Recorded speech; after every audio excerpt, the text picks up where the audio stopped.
one of the problems the Conservatives face, despite beyond the levels of the polls, is two messages of the local elections. One, they're losing ground more heavily in places they're previously strongest.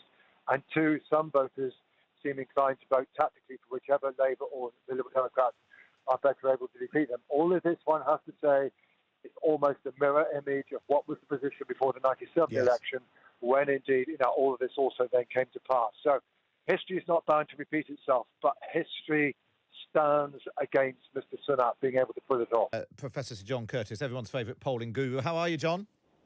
Good morning to you, Mark. John, do you have a favourite polling guru? Oh, I have met many of my colleagues whom I respect.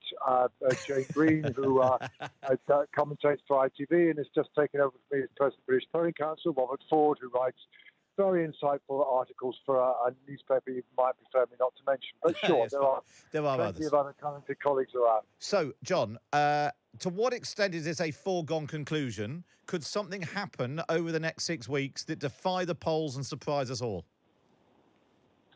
Well, of course, that is always possible, but the likelihood is undoubtedly extremely low. Certainly, the likelihood of something happening that means that we end up with Rishi Sunak remaining in 10 Downing Street seems particular. Let me just take you through one possible calculation. At the moment, on average, the opinion polls have Labour 21 points ahead. Now, the biggest turnaround in the lead during election campaign in recent elections is the 10-point fall in the Conservative lead in the 2017 election that Theresa May began with. So let's take 10 points off Labour's lead. That's still 11 points. Then let's add to that the biggest of the polling errors that has occurred in recent elections, which is the 9-point error back in 1992 in terms of overestimating Labour vis-à-vis the Conservatives. So we're now taking two extreme events, adding them together. So the probability of them both happening is inevitably quite low, let alone one of them. But we've still got Labour 2 points ahead. And here we don't have to remember the other problem that faces the Conservatives, which is not the polls and it's not the election. It's the parliamentary politics. Because although a 2-point lead undoubtedly means a hung parliament, and maybe even the Conservatives the largest party, it does still not necessarily point to a continuing Conservative administration, because neither the Liberal Democrats nor the SNP will be willing to vote for a minority Conservative King's Speech in a hung parliament. So the Conservatives have to get themselves virtually all the way back to 326 if Rishi Sunak is still to remain as Prime Minister. And John, the news this morning, Nigel Farage announcing that he's thought long and hard about whether or not to stand in this election. Sure. Still supporting reform, but he says, I will do my bit to help in the campaign, but it's not the right time for me to go any further than that.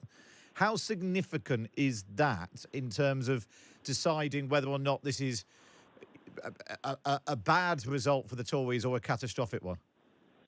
Well, I mean, it's certainly true that polling 6 months ago suggested that Mr. Farage to front the reform campaign, their support might double, but the truth is their support has doubled since then anyway. I think perhaps we're still not slightly clear as to how much Mr. Farage will get involved. If he ends up campaigning a great deal, maybe he'll still make a difference. But I think what one needs to realise here is let's be pessimistic about reform. Let's say that once we get into the election campaign, as has happened before, certainly happened in 2019, the electorate do start to concentrate around Conservative Labour. In the case of reform voters, any squeeze is to return to the Conservatives.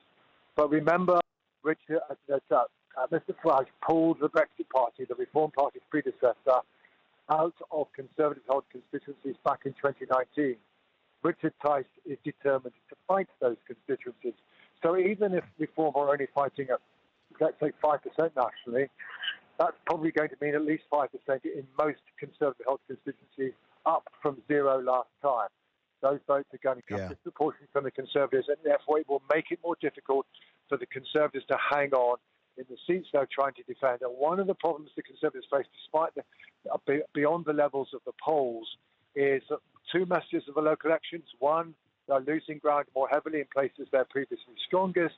And two, some voters seem inclined to vote tactically for whichever Labour or the Liberal Democrats are better able to defeat them. All of this, one has to say, is almost a mirror image of what was the position before the 97 election, when indeed all of this also then came to pass. So history is not bound to repeat itself, but history stands against Mr. Sunak being able to pull it off. Just going back to Kate McCann. Kate, how does the rest of the day look for you, more importantly, and everyone else on the campaign trail?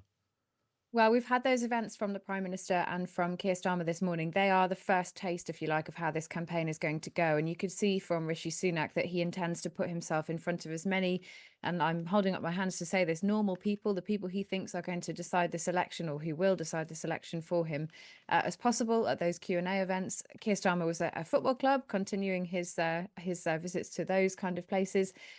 The rest of the day today, Reform are going to be holding an event in around half an hour's time. That's going to be tricky for them. You were just talking about Nigel Farage's decision not to stand. He will still work for Reform, but I think they will be feeling a little bit glum going into that launch event shortly. So we'll bring you the latest from there. And then the Prime Minister is off around the country, trying to make a couple of different stops in areas like Scotland, potentially Northern Ireland too, to get his campaign message out. I mean, it really is the first day of what will be a pretty long 6 weeks or so. There are still some big questions to be answered in Westminster about which bills will go through. And I know you've been talking about Penny Mordaunt setting out that plan, but some of those are quite important. So we've got one eye on that. And of course, Simon Case and Paula Reynolds at those inquiries too. Really good to speak to you, Kate. Busy day ahead. Kate McCann there, the Times Radio's political editor. In the last 5 years, our country has fought through the most challenging times since the Second World War. As I stand here as your Prime Minister, I can't help but reflect that my first proper introduction to you was just over 4 years ago. I stood behind one of the podiums, upstairs in the building behind me. I told you that we faced a generation-defining moment and that we as a society would not be judged by some government action, but by the small acts of kindness that we showed one another. You met that challenge, and then some, and I have never been prouder to be British. And when I introduced the furlough scheme, I did so not because I saw a country simply in need of desperate help, albeit we were, but because I saw a country whose future hung in the balance. I could be bold and trust in the tens of millions of you at home that you would rise to the moment, or I could accept the inevitable, millions of job losses, and pick up the pieces. In truth, it was no choice at all. I have never and will never leave the people of this country to face the darkest of days alone, and you know that because you've seen it. As I did then, I will forever do everything in my power to provide you with the strongest possible protection I can. That is my promise to you. Because for so many of us, it's easy to forget the scale of what we've been through. We were hit by a pandemic that upended normal life. Who would have thought that the government would ever tell us how many times a day we could leave our homes? Then, just as we were recovering from COVID, war returned to Europe, with Putin's invasion of Ukraine sending your energy bills spiralling. I came to office, above all, to restore economic stability.